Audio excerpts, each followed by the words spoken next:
Good evening everybody. Today discuss about the anatomy of the cornea. आज हम cornea की anatomy के बारे में डिस्कस करेंगे। Introduction. Transparent avascular tissue with a convex anterior surface and concave posterior surface. It is the major reflective surface of the cornea. जो हमारी cornea है वो ट्रांसपेरेंट होती है, एवेस्कुलर टिश्यू की बनी होती है। एवेस्कुलर मीन्स होता है रक्तहीन टिश्यू से बनी होती है with a convex anterior surface. जो एंटीरियर सरफेस में कार्निया है वो कॉन्वेक्स होती है और पोस्टीरियर सरफेस में कार्निया कॉन्केव होती है। It is the major reflective surface of the eye. इसके अलावा जो हमारी कार्निया है वो स्मूथ शाइनिंग सरफेस होती है, मतलब कोमल और चमकदार होती है, और इलिप्टिकल स्ट्रक्चर की बनी होती, मतलब अंडाकार शेप पे होती है। Next dimensions. एंटीरियर सरफेस और पोस्टीरियर सरफेस। एंटीरियर सरफेस में वर्टिकल एंड हॉरिजॉन्टल। वर्टिकल में 11.1 mm होती है और हॉरिजॉन्टल 10.6 mm होती है। ये जो है वो एक खुराना के तहत है, और रेणु जोगी के तहत एंटीरियर सरफेस में वर्टिकल डायमीटर 11 mm और हॉरिजॉन्टल डायमीटर 12 mm होता है। पोस्टीरियर सरफेस में both means vertical and horizontal surface कितना होता है डायमीटर का 11.5 mm। कॉर्नियल थिकनेस कितनी होती है? सेंट्रल में 0.52 mm एंड पेरीफेरल में 0.67 mm। अब आपको सेंटर और पेरीफेरल दिखा देते हैं। ये मान लीजिए आपका कार्निया है एग्जाम्पल के तहत, और ये आपका सेंटर है। तो ये जो सेंटर पार्ट है, तो इस सेंटर पार्ट में मान लीजिए इसको अपन, इसकी जो थिकनेस होगी कार्निया की वो कितनी होगी? 0.52 mm। परंतु जो आपका पेरीफेरल पार्ट, मतलब ये जो पार्ट है आपका बाहरी पार्ट है, उसकी जो थिकनेस होगी वो कितनी होगी? 0.67 mm। ये है आपकी थिकनेस ऑफ द कार्निया में। Centre part 0.52 mm and peripheral part कितना होता है? 0.67 mm थिकनेस होती है। रेडियस ऑफ कर्वेचर देख लेते हैं कार्निया का। तो एंटीरियर और पोस्टीरियर, तो एंटीरियर होता है 7.8 mm और पोस्टीरियर होता है 6.5 mm। रेडियस ऑफ कर्वेचर होता है कार्निया का। और रिफ्रैक्टिव पावर कितना होता है कार्निया का?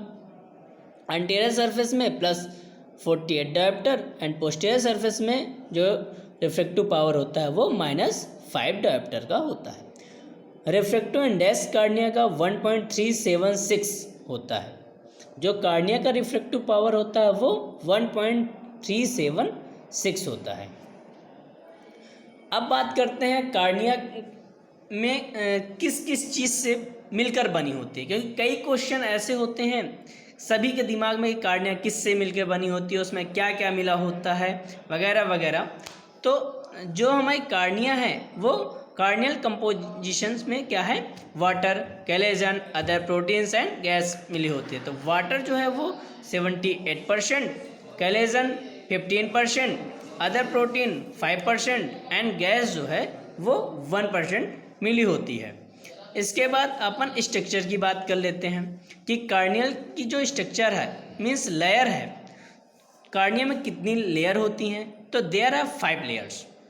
नेमली इसमें 5 लेयर होती हैं। इनके नाम कौन कौन से वही बता देते हैं आपको समझने के लिए। और एक सूत्र के अकॉर्डिंग सबसे अच्छा तरीका है कार्निया की लेयर याद करने का और समझने का, कि आप जो ABCD अक्षर है उसमें से ABCDE ये अक्षर ले लीजिए आप।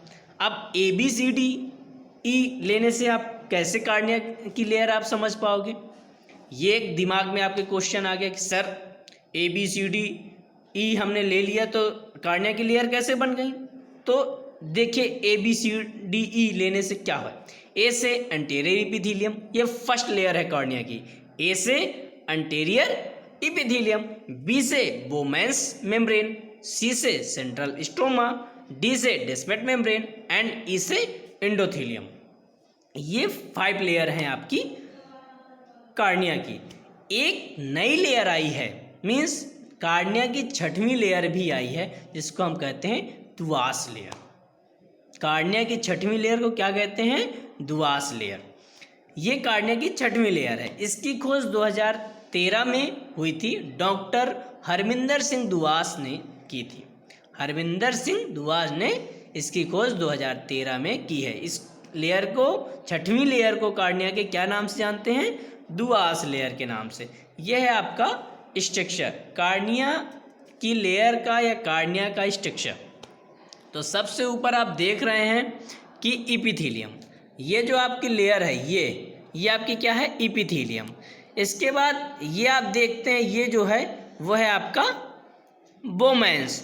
तीसरी लेयर आपकी ये सबसे मोटी लेयर है, सबसे थिक लेयर है, स्टोमा। चौथी आपकी जो लेयर है वो ये है, इस लेयर को कहते हैं डेस्मेट मेम्ब्रेन। एंड सबसे आखिरी की ये जो लेयर है इसको कहते हैं एंडोथीलियम। ये आपकी 5 लेयर हैं, epithelium, Bowman's, stroma, Descemet membrane and endothelium.